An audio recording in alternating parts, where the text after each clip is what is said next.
Olha, eu queria hoje começar uma série de mensagens, uma sequência de mensagens. Eu queria conversar sobre um tema que eu acho que é muito caro para esse tempo. A gente vive ainda, né, um movimento de saídas de igreja muito forte. Os dados sobre os desigrejados hoje são muito altos.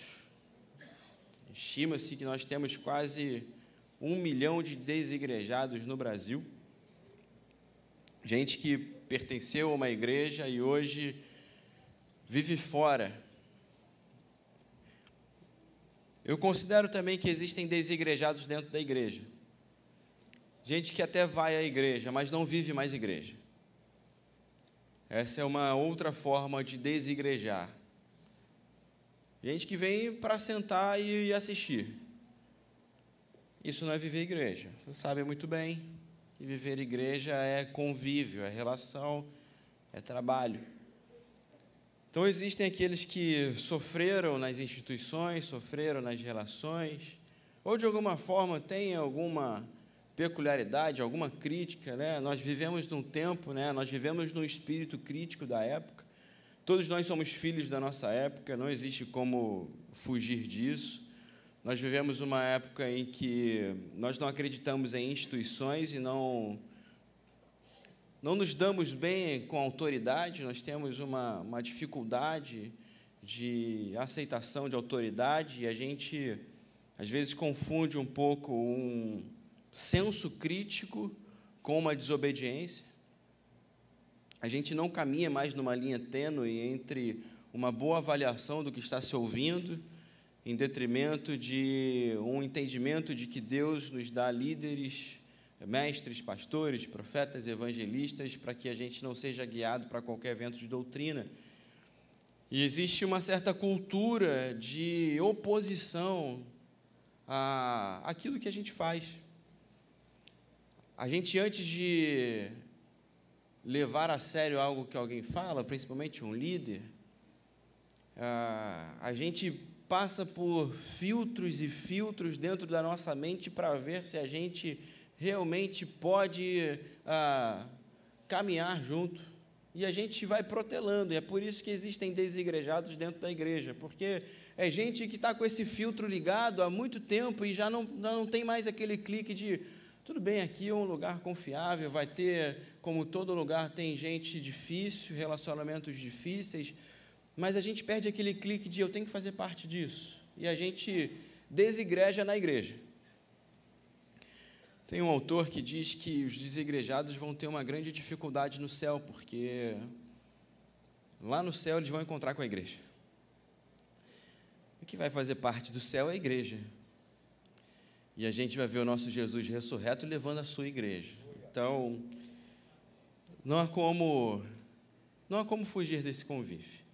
Graças a Deus, no céu, a igreja vai ser perfeita. Mas aqui não é. Aqui não é. E é por isso que eu queria começar essa série de mensagens, dei o título de reigrejar. Então, se você desigrejou, se você se afastou, está na hora de reigrejar. Não existe essa palavra, mas eu crio. Obrigado pela liberdade que me dão. Mas eu gostaria que você conjugasse o verbo. Eu vou reigrejar. Nós vamos reigrejar juntos. Nós vamos viver igreja de novo. Eu quero disponibilizar o meu coração para viver igreja mais uma vez e viver igreja de uma forma diferente. E para isso eu queria conversar nessa manhã sobre algumas características que você precisa esperar de você. Porque talvez a igreja tenha te frustrado, porque algumas características que você esperava encontrar na igreja, e nós que estamos aqui também, que persistimos e insistirmos nessa loucura que é viver igreja, talvez a gente olhe para as nossas relações, e para algumas relações, e para a igreja, e a gente sinta a falta de algumas características, e a gente cobre essas características. Perfeito. Mas eu fui ensinado antes de avaliar o outro, eu me avaliar. E é por isso que eu queria partir desse ponto. Não se coloque na cadeira de juiz nessa manhã, porque não somos. Nós não somos o juiz nem do mundo, nem da igreja. mas eu queria que você tivesse a oportunidade de avaliar o seu coração. Paulo faz alguns elogios à igreja de Tessalônica, uma igreja muito preciosa, um dos primeiros textos de Paulo, considerado talvez o primeiro texto de Paulo, a primeira carta de Paulo, uma carta enviada à igreja de Tessalônica, uma cidade que Paulo evangeliza em sua segunda viagem missionária. Ele sai de Filipos, onde havia sido perseguido. Semana passada eu falei sobre Filipos, onde Paulo está sendo perseguido. Ele vai para uma região ribeirinha, encontra Lídia. Lídia se converte, Lídia recebe Paulo em sua casa, começa ali uma comunidade de mulheres em Filipos, e logo depois de Filipos, Paulo vai para Tessalônica. Atos capítulo 17 diz que Paulo, chegando em Tessalônica, fica alguns dias em uma das sinagogas da cidade, uma cidade rica, por ser ali muito próxima e cercada, na verdade, margeada pelo mar Egeu, uma rota comercial importante para o Império Romano. Paulo passa algum tempo em uma sinagoga, pregando ali para os judeus, e o texto diz que alguns judeus creem, alguns gregos creem também. Mas, por conta da agitação da cidade, os líderes judeus ficam contra Paulo e eles contratam alguns bandidos para açoitar, para levar Paulo para fora da cidade. Paulo foge na madrugada para a cidade de Bereia. E eu acho muito interessante o comentário que Lucas faz quando Paulo chega em Bereia. Os bereanos recebem bem Paulo. Ao invés de expulsar Paulo, o texto de Atos diz que os bereanos examinavam as profecias para ver se aquilo que Paulo estava falando era verdade. Então, ao invés de logo expulsar Paulo como um líder, que, olha, ele está falando algo diferente, ele não está pregando a lei de Moisés, ele está pregando sobre esse Jesus, os bereanos, conhecedores da palavra, ao invés de expulsarem, açoitarem Paulo, eles recebem Paulo, ouvem Paulo, mas leem Paulo, ouvem Paulo através das Escrituras, com o coração talvez aberto para aprender. E Lucas diz, os bereanos eram mais nobres do que os tessalônicos. Mas, bem, Paulo, nessa viagem a Tessalônica, nessa curta viagem a Tessalônica, funda uma igreja lá em poucos dias. E essa igreja se desenvolve, e Paulo tem alguns elogios para fazer a essa igreja, e é assim que ele começa a carta de 1 Tessalonicenses. Eu vou ler o capítulo 1, eu vou falar aqui a partir do verso 2 e vou enfatizar o verso 3. Paulo diz assim, sobre essa igreja de Tessalônica: sempre damos graças a Deus por todos vocês, mencionando-os em nossas orações. Verso 3, ele diz: lembramos continuamente diante de nosso Deus e Pai o que vocês têm demonstrado, o trabalho que resulta da fé, o esforço motivado pelo amor e a perseverança proveniente da esperança em nosso Senhor Jesus Cristo. Que Deus fale ao meu e ao seu coração nessa manhã e direcione as nossas mentes para obedecê-lo e segui-lo continuamente. Amém. Olha, eu queria mencionar essas 3 características que Paulo vê na igreja de Tessalônica, não como uma das armas para você avaliar a igreja que você participa, sendo você dessa ou de outra. Mas eu queria te desafiar a olhar essas 3 características e entender essas 3 características para ser uma avaliação pessoal do seu coração, para ver se, antes de entender que existem características da igreja que nós sentimos falta, será que a igreja não sente falta de características da nossa vida? Ou será que a igreja não possui essas características às quais eu sinto falta porque eu não as vivo também, eu não sou parte do problema? Porque o pensamento equilibrado para mim é, eu sou tanto parte do problema, eu tenho muita consciência disso, eu sou parte do problema, mas eu também sou parte da solução, e é por isso que eu preciso estar aqui. Eu preciso estar aqui para você ter um problema para resolver, senão a sua vida seria muito fácil. Mas eu preciso estar aqui também para solucionar os problemas que você tem e para te ajudar nessa caminhada. Movimentos como a igreja nesse tempo, movimentos plurais como a igreja nesse tempo, são muito difíceis, porque nós vivemos um tempo de sectarismo. Nós vivemos num tempo em que somos convidados a nos aproximar daqueles que são mais próximos a nós, ou daqueles que são mais semelhantes a nós, tanto em pensamento como em característica. E a igreja é um contraponto para esse mundo.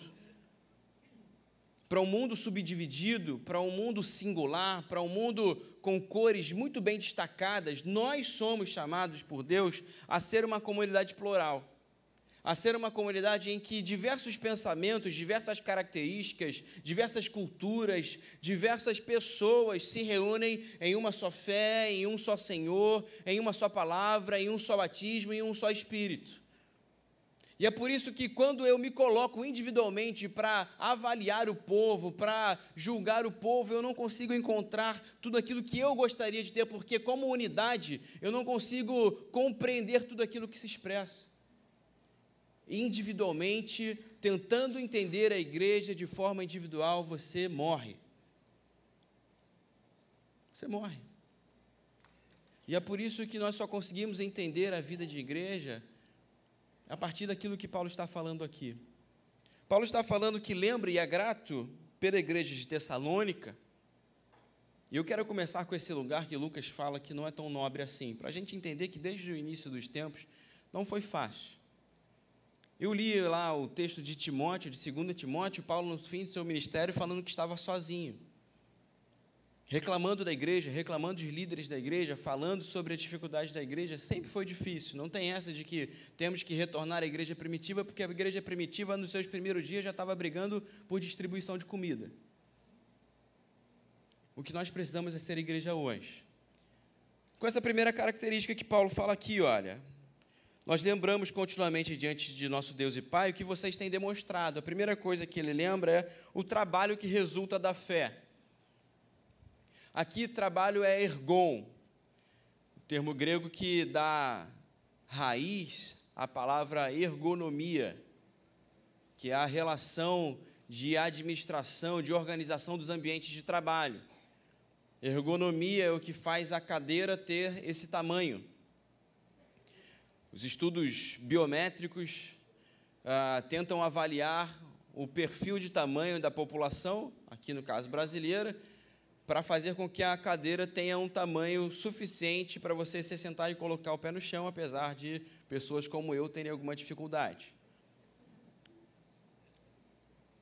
Por isso que é difícil quando você vai lá, o pessoal que vai na academia, e vê que o aparelho não encaixa, uma coisa de academia aqui. Por que o aparelho não encaixa? Porque todos os modelos de academia são americanos ou europeus. Então, são tamanhos maiores, e é por isso que você tem dificuldade no aparelho da academia, viu? Você talvez não vá aprender tanta coisa hoje, mas isso você aprendeu hoje. Ergonomia é essa relação de cuidado com o trabalho. E ergon significa esse trabalho. Ergon significa dedicação. Ergon significa o trabalho ou o esforço que eu faço para cumprir uma regra, para cumprir uma métrica. E o que Paulo está falando é que existe uma característica na igreja de um trabalho para cumprir aquilo que é esperado de seguidores de Jesus. Então, uma primeira característica da sua vida é que você se esforça individualmente, você tem no seu coração uma avaliação que, quanto a você, você cumpre. Eu não sei se os outros estão cumprindo, e fico triste por ver pessoas que não cumprem, mas quanto a mim eu faço. Quanto a mim, eu quero obedecer ao meu Senhor. Quanto a mim, eu quero ser a igreja santa de Jesus. Quanto a mim, eu quero me encontrar fiel. Quanto a mim, eu quero trabalhar para ver a igreja sendo edificada pelo Rei. Quanto a mim, eu quero trabalhar para ver a palavra sendo pregada. Quanto a mim, eu quero trabalhar para ver os propósitos da igreja se cumprindo. Quanto a mim, eu quero me esforçar, eu quero me colocar à disposição para que a Praça Seca confie e conheça o Senhor Jesus. Quanto a mim, se depender de mim, se depender da fé e do conhecimento que eu tenho do meu Senhor, quanto a mim a coisa vai acontecer. Não se trata de sermos bons avaliadores, temos alguns médicos aqui, mas nós não somos médicos de igreja. E a gente passa muito tempo diagnosticando a igreja, e é por isso que a gente se coloca fora da igreja. Você já se pegou falando da igreja em terceira pessoa? Você está errado. A gente não fala igreja em terceira pessoa, porque se eu estou falando da igreja, eu estou falando de mim também, porque nós somos. Nós temos que falar de igreja em primeira pessoa. Eu não falo, Barão é, eu falo, nós somos. Nós somos desse jeito, nós temos esses defeitos, nós temos essas peculiaridades, nós temos essa cultura, nós temos essa forma de enxergar, nós temos essa forma de comungar. E se há depois desse nós temos, nós somos, nós fazemos, algo ruim, algum epíteto ruim, alguma característica ruim, algum adjetivo negativo, eu estou falando de mim também. Eu estou falando de mim. Eu estou falando dos meus desafios pessoais, eu estou falando daquilo que Deus talvez tenha incomodado o meu coração para viver de forma mais árdua, para viver de forma mais efervescente. Então, Paulo está agradecendo ao Senhor porque ele vê na igreja de Tessalônica pessoas que dizem, quanto a mim eu faço, quanto a mim, quanto a esse meu conhecimento de Jesus Cristo, aqui fé é pistis, que passa por esse conhecimento, por essa elaboração da mente e do coração, que compreendem quem Jesus é, que entendem o que Jesus fez e o que Jesus espera da sua igreja, quanto a mim eu vou fazer. Eu não vou ficar aqui diagnosticando, contabilizando, não vou fazer plantão de igreja, observando quem está errado, achando que todo mundo está errado, só eu estou certo. Mas eu vou fazer um plantão no meu coração, para eu não permitir que esse espírito da época seque as fontes da vida. Eu gosto muito de Provérbios, quando diz isso, quanto ao que você deve guardar. Acima de tudo, guarda o seu coração, porque dele procedem as fontes da vida. E nós vivemos num tempo que a gente não guarda o nosso coração, a gente deixa entulhar o coração de mágoas, e a gente gosta de vez em quando revisitar as mágoas do nosso coração, as histórias ruins, e a gente vai vivendo nesse pessimismo vital que vai secando essa fonte de amor que é Jesus.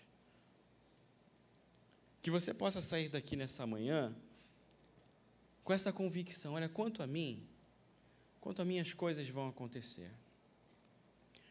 Quanto a mim, eu quero ser como Jesus.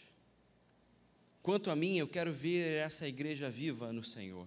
Quanto a mim, eu quero viver a realidade do Espírito de Deus.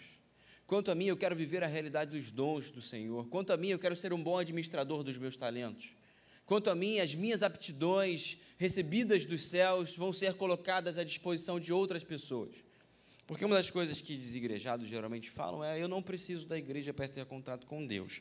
E eu concordo com você, graças a Deus. Quando você estiver no seu trabalho amanhã, Deus estará lá com você, como nós cantamos isso. Você pode estar em qualquer lugar que Deus estará com você. O salmista diz, olha, eu posso ir nos mais altos céus, eu posso ir no mais profundo da terra, eu não consigo fugir da sua presença. Deus está com você, mas sabe qual é o grande problema? É que essa é uma visão egoísta. Porque não se trata só de você se preocupar se Deus está com você. Porque a grande questão de nós nos reunirmos como igreja é eu ter a ciência de que o Deus que está comigo também estará com o outro que sofre. Por que sou igreja? Por que insisto na igreja? Por que nós vivemos igreja? Não é por mim, isso é avaliação de consumo. Isso é escolher entre uma bermuda e uma calça. Isso é escolher entre a blusa amarela ou a blusa preta. Isso é escolher se eu gosto mais de uma determinada marca ou outra. Nós não escolhemos e não vivemos igreja assim. Igreja tem a ver com eu ter a consciência de que Deus está em mim, me dotando de dom e de poder para o outro. E por isso eu me proponho a me relacionar e a me movimentar com esse povo que tem esse poder de testemunhar o amor de Jesus.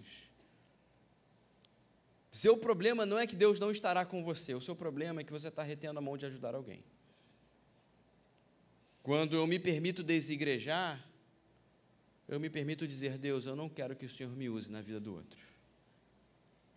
E é por isso que Deus está te convidando essa manhã para reigrejar, para participar de novo, para participar com poder, para participar com esforço. A segunda palavra e a segunda característica que Paulo fala aqui também tem a ver com o trabalho. Ele diz, o esforço motivado pelo amor. Ergon tem a ver com essa dedicação no cumprimento de regras, essa dedicação em ser como Jesus. Esse esforço que Paulo está falando, que provém do amor, é o esforço laborial mesmo. Paulo está dizendo, eu vi vocês suando pelo amor de Deus. Eu vi vocês se esforçando, eu vi vocês dando a vida, eu vi vocês colocando a mão na massa, eu vi vocês trabalhando de verdade. Não é só sobre ter um amor que me faça sentir bem. Uma outra característica do nosso tempo é sermos uma geração terapêutica. Somos uma geração terapêutica. Precisamos de conversas terapêuticas. Precisamos nos sentir bem no ambiente. Precisamos estar entre pessoas favoráveis. E a grande verdade é que o Evangelho pressupõe amor ao inimigo. O Evangelho pressupõe caminhar mais uma milha. O Evangelho pressupõe enxergar contrariedade.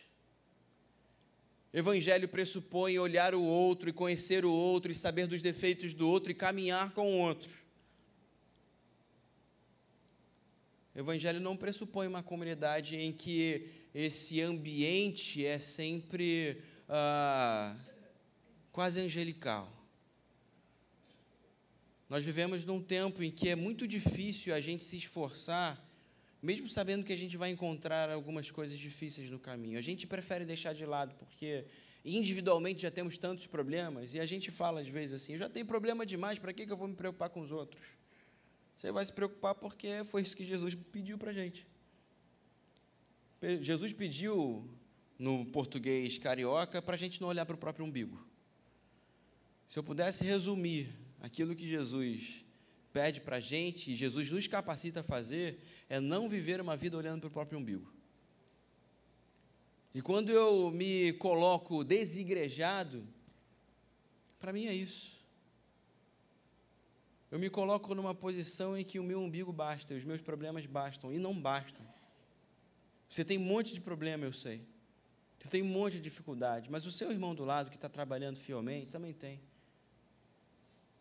Os irmãos que fazem as coisas acontecerem, os irmãos que estão se esforçando pelo amor, também têm outros problemas, mas continuam se esforçando, continuam com esse trabalho visível, não continuam com o sentido de amor. Paulo está usando aqui a mesma coisa, a mesma expressão, a mesma retórica que ele usa para a igreja de Corinto, que eu falei semana passada. O amor de Cristo nos constrange. E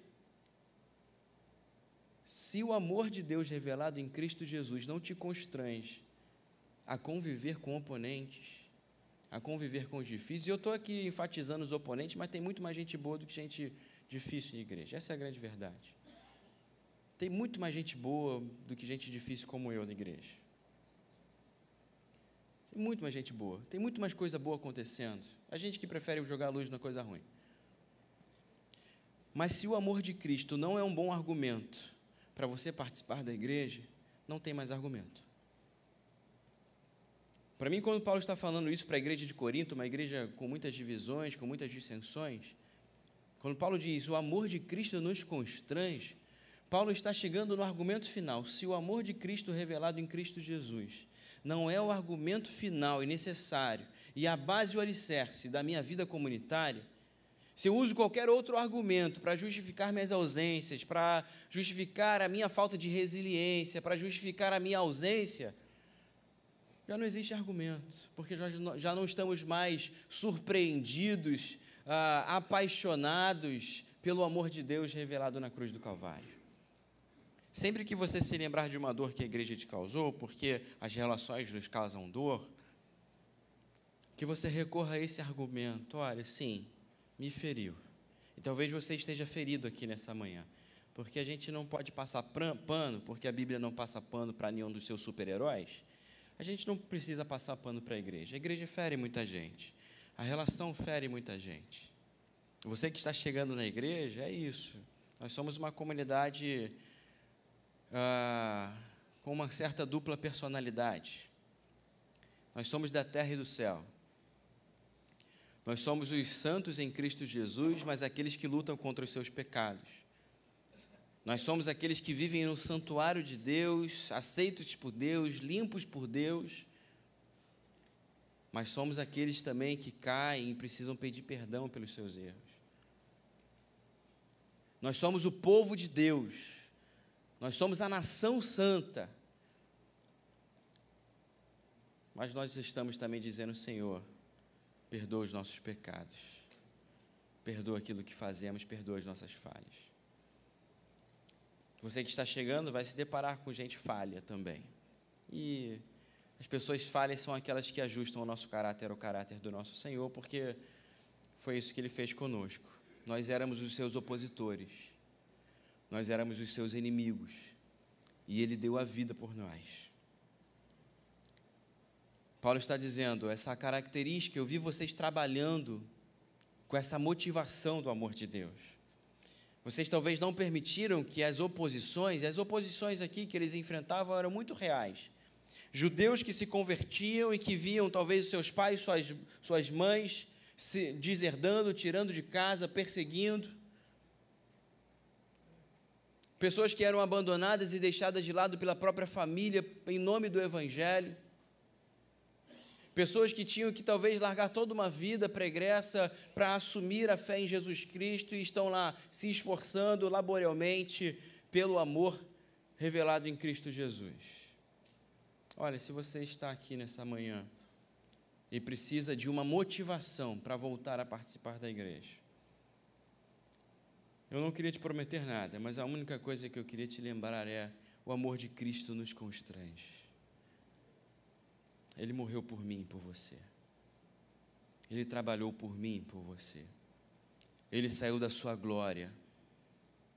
Ele saiu dos altos céus e Ele se assemelhou a essa humanidade caída, essa humanidade limitada, para ser um exemplo para mim e para você. E é por isso que a terceira característica que Paulo cita aqui é a perseverança proveniente da esperança em nosso Cristo, em nosso Senhor Jesus Cristo. Perseverança pode ser traduzida aqui como resiliência, como essa capacidade, como esse alicerce tão firme, como essa dureza boa de coração. A gente fala muito de coração duro, e há um perigo de desigrejados endurecerem o seu coração em prol de uma pretensa avaliação boa de igreja. Eu converso com pessoas que sabem tudo que uma igreja precisa ser. Mas, gente, para viver tudo aquilo que a igreja precisa ser, você precisa estar na igreja. Não tem como ser sozinho. Você sabe tudo. Olha, mas se a igreja fosse isso, ela ia arrebentar. Vamos arrebentar junto? Eu estou doido para arrebentar. Eu estou doido para a coisa ser boa, sabe? Eu estou doido para ver isso que você pensa aí, isso bom que você pensa, que a igreja devia ser, eu estou doido para ver isso. E eu acho que Jesus está doido para ver a gente fazendo também. A única coisa que eu preciso falar para você é: vamos junto, cara. Vamos juntos. Vamos sair desse discurso que nos cerca e vamos passar para esse esforço proveniente do amor de Deus, desse labor, desse trabalho que faz eu sair de casa, sabe? Que faz eu vir sexta-feira à noite para a igreja, enfrentar o trânsito da Cândido Benício, enfrentar os mares revoltos aqui da Praça Seca e chegar aqui para evangelizar o povo, para nutrir a igreja, para se divertir com os irmãos, para nos encontrarmos juntos, para louvarmos o nome dele. Precisa sair de casa, precisa ter esforço, precisa ter suor, precisa se movimentar, gente. Não dá para ser só discurso, não dá para ser ideia do coração, tem que ser algo que constrange e que motiva e que nos impulsiona. Quando Paulo diz, olha, o amor de Cristo nos constrange, o verbo é o amor de Cristo nos impulsiona, ele é uma mola propulsora, uma forma diferente de expressar aquilo que Lucas falou em Atos capítulo 2, porque receberão poder, receberão dínamos de Deus, receberão aí essa bomba que explode e faz vocês irem até os confins da terra, em nome de Jesus. Você pode receber agora e você já tem esse espírito que te impulsiona. Pare de secar esse espírito no seu coração. Pare de colocar os outros motivos como grandes motivações e nessa manhã fazer do poder do amor de Jesus o grande motivo da sua existência. Há um clamor para que pessoas vivam o propósito de Deus nesse tempo. Você precisa viver o propósito de Deus na sua vida nesse tempo. Você precisa viver a realidade do Espírito Santo nesse tempo. Você precisa viver a realidade do dom que Deus colocou, desse poder, dessa habilidade de abençoar vidas e mostrar que Jesus é rei, de ser um contraponto para esse mundo, de ser um perdão para quem não tem perdão, de ser um alívio para quem tem dor, de ser graça, de ser verdade, de ser alegria, de ser riso para quem só vive chorando com medo do mundo.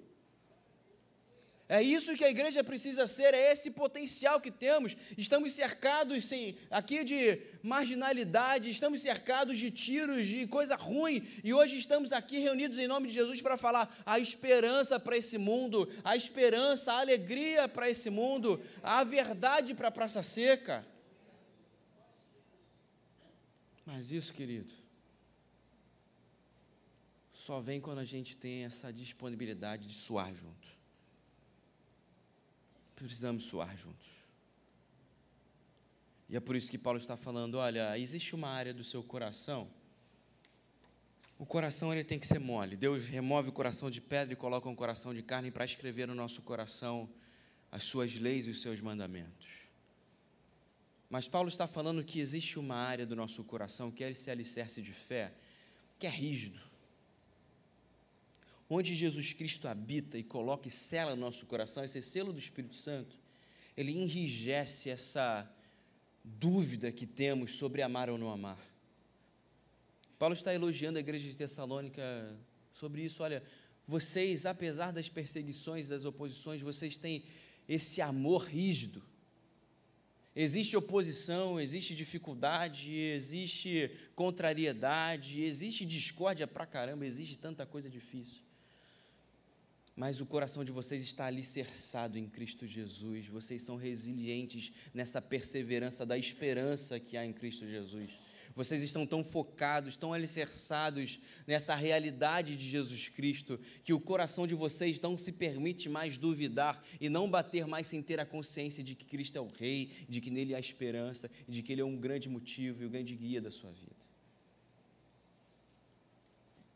Você está caminhando há algum tempo à margem da igreja. Olha, está na hora de dizer para o seu coração, olha, aqui existe um selo do Espírito Santo, aqui Cristo habita. E apesar das dificuldades e dos erros que a gente vê acontecendo, nada abala essa confiança que eu tenho de que Cristo é o meu Rei e de que Ele é o Senhor da igreja. Nada coloca em dúvida, em xeque, aquilo que Ele fez por mim e aquilo que Ele há de fazer através de mim. Porque talvez o que aconteça muito com os desigrejados é que a gente cansa, né? Conheço muita gente cansada de igreja. Geralmente desigreja quem muito se esforçou. E a pessoa quase se dá o direito de, olha, até aqui eu fui, já fiz a minha parte, então deixa eu dar uma respirada. Deixa eu pendurar minhas chuteiras aqui. Eu queria te dizer que no reino de Deus não há aposentadoria. Eu sei que isso frustra algumas pessoas que estavam esperando se aposentar, mas no reino de Deus não tem. Você não está pagando o carnê do INSS para se aposentar, porque quem pagou o preço pela nossa vida foi Ele. Ele pagou o preço pela sua vida para você não se aposentar mais, viu? Coisa boa. Nós temos uma vida eterna, e essa vida eterna começa aqui. E aquilo que vivemos como igreja é parte da eternidade. Ela não acaba, ela não para, não interrompe. Seja a idade que você tiver, seja o momento que você vive, tenha sido você um convertido recente, ou seja, você alguém que ajudou essa igreja a se fundar. Nós todos somos convidados por nosso Deus agora a trabalharmos zelosamente pela fé que temos, a dizermos, quanto a mim, eu quero viver como Jesus. Quanto a mim, se depender de mim, a coisa vai dar certo. Eu vou me esforçar para ser fiel ao Senhor. Quanto a mim, eu vou suar junto com o povo. Quanto a mim, o meu amor não vai ser discurso, o meu amor não vai ser ideal, o meu amor não vai ser crítica, o meu amor vai ser coisa viva, o meu amor vai ser coisa vista, o meu amor vai ser trabalho pronto e efetuado. E quanto a mim, sim, meu coração está seguro, porque eu faço isso tudo. Não porque está tudo bem e não tenham coisas a serem colocadas no seu devido lugar, mas eu quero fazer isso porque no meu coração há uma esperança viva em Cristo Jesus. No meu coração há uma confiança muito grande no amor de Deus. E olha, eu sei que tem uma gente aqui, tem uma galera aqui, que precisa falar isso depois de muito tempo. Tem gente aqui cansada.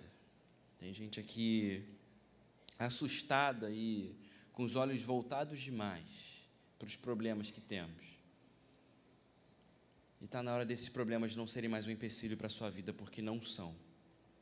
Não são. As dores que você sofreu, as injustiças que você vê, as carências e as faltas que você vê, não precisam ser um motivo para a gente caminhar a largo daquilo que Deus quer fazer aqui, através da sua vida, através da minha vida juntos.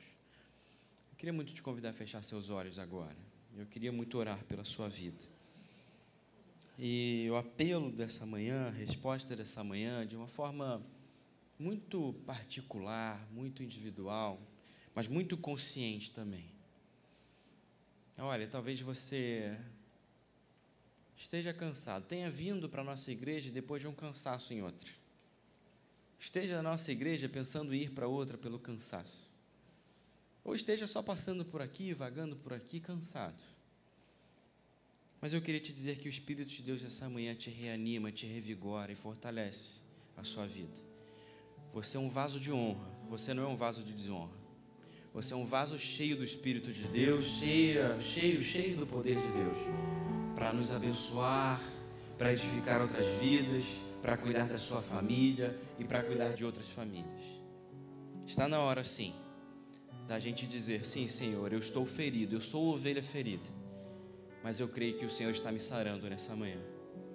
Eu fui ferido, mas nessa manhã o Teu Espírito sara a minha dor, dissipa essas trevas que me cegavam e me convida, sim, para um novo tempo, para uma nova caminhada com a Tua igreja.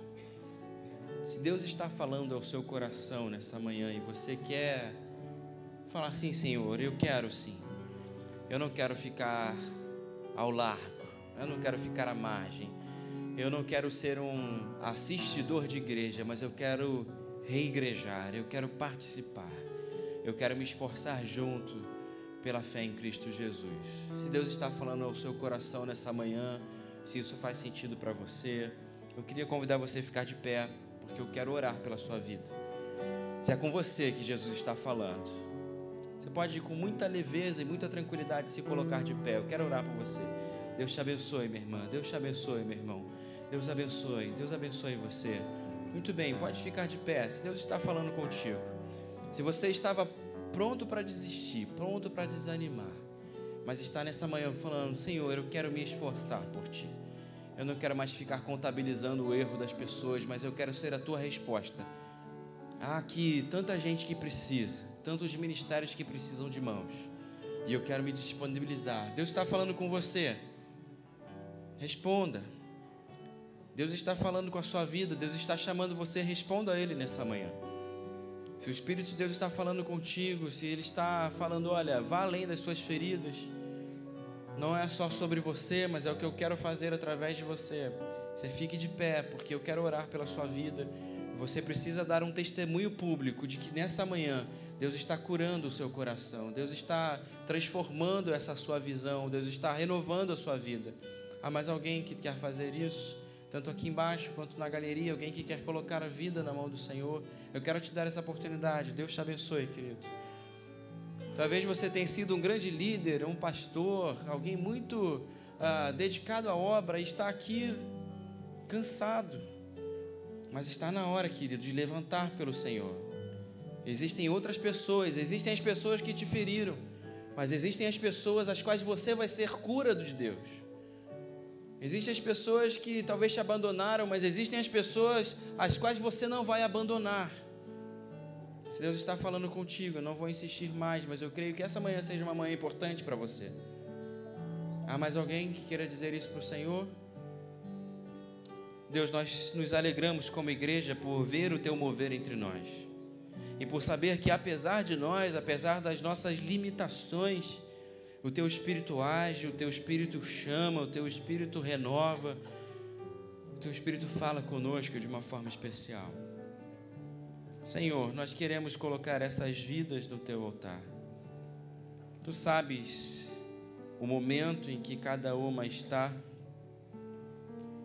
Mas em nome de Jesus, Deus, eu te peço que aquilo que estão falando contigo, aquilo que estão percebendo do Senhor nessa manhã, aquilo que receberam de ti nessa manhã, se torne um grande alicerce para a vida comunitária dessas pessoas.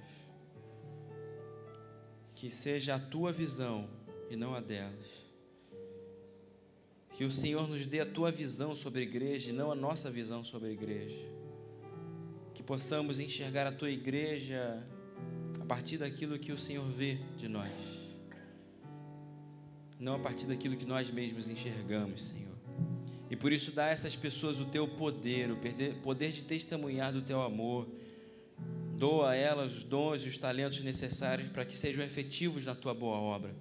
Reanima cada coração aqui, não só desses que estão de pé, mas de todos nós, Senhor. Dá essas características, esse trabalho efetivo, Senhor, essa dedicação exclusiva a Ti e essa persistência, essa perseverança no Teu poder. Que nenhum de nós se perca, Pai, dessa Tua presença maravilhosa, e assim a Tua igreja testemunhe do Teu poder, hoje e para todos sempre. Amém e amém.